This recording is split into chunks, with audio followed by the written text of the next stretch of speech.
Frame 313 of Zapruder's film shows in horrifying detail the exact moment when Kennedy was shot in the head.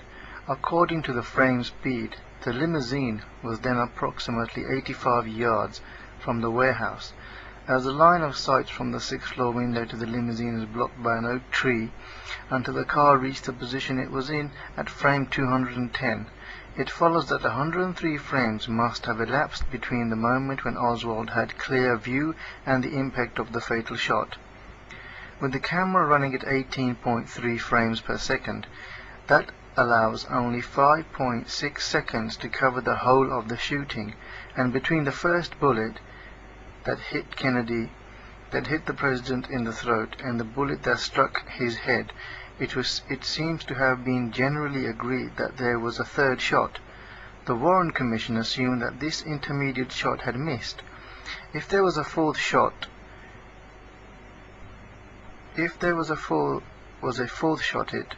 too presumably missed.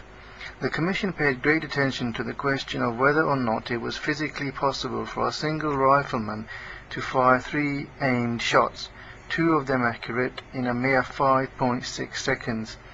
Sharpshooters tested the Carsani guns on targets representing the upper part of a body and a head, set at appropriate distance.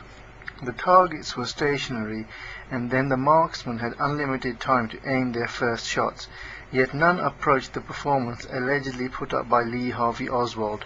Furthermore, Oswald had not been particularly a good shot while in the Marines. Indeed, his lack of shooting prowess had always been something of a joke among his comrades. Tests showed that the fastest rate at which this particular rifle could be reloaded and fired was 2.3 seconds, not counting the time needed for accurate aiming at moving the target.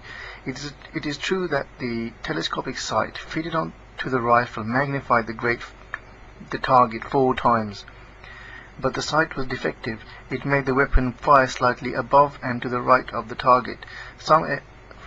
It made the fire slightly above and the right of the target. Perhaps this gun was made to measure this man, because he couldn't shoot properly. So the gun was made to fit his body, to fit his ideals, to fit his way of shooting. Oswald's position and the direction of the target, this defect could actually have been to his advantage. The Warren Commission's own findings do raise doubts about the claim that one rifleman could have fired the 3 shots, and if 4 shots were fired, as some witnesses insist, it was certainly impossible for one man to have dispatched them in the time assumed by the Commission. There would have to have been a second gunman with a second rifle, and that immediately raises the nightmare of a conspiracy.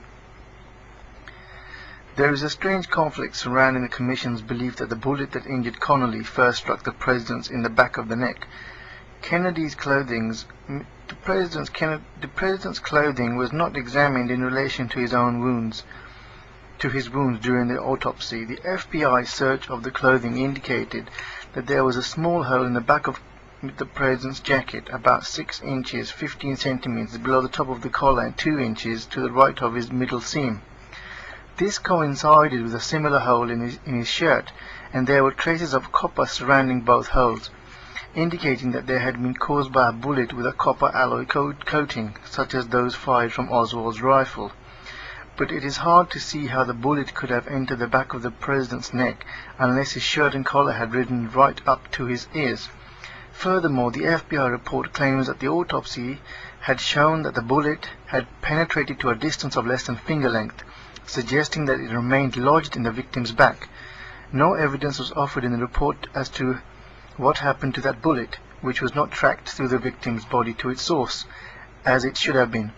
And there is further evidence from a Secret Service agent, Roy Kellerman, who was present at the autopsy, that examination had also revealed a shoulder wound. There seems to be no doubt that a bullet did exit from the front of the President's neck. If it was one that entered his back, it must have been traveling upwards.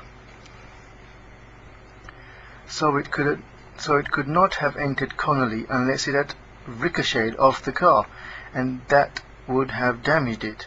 These facts cast serious doubts on the conclusion that the same bullet struck the wounded both. These facts cast serious doubt on the conclusion that the same bullet struck and wounded both the President and Connolly. Sometimes when you play golf, the golf ball ricochets off something and goes towards its target with just a little note at the end.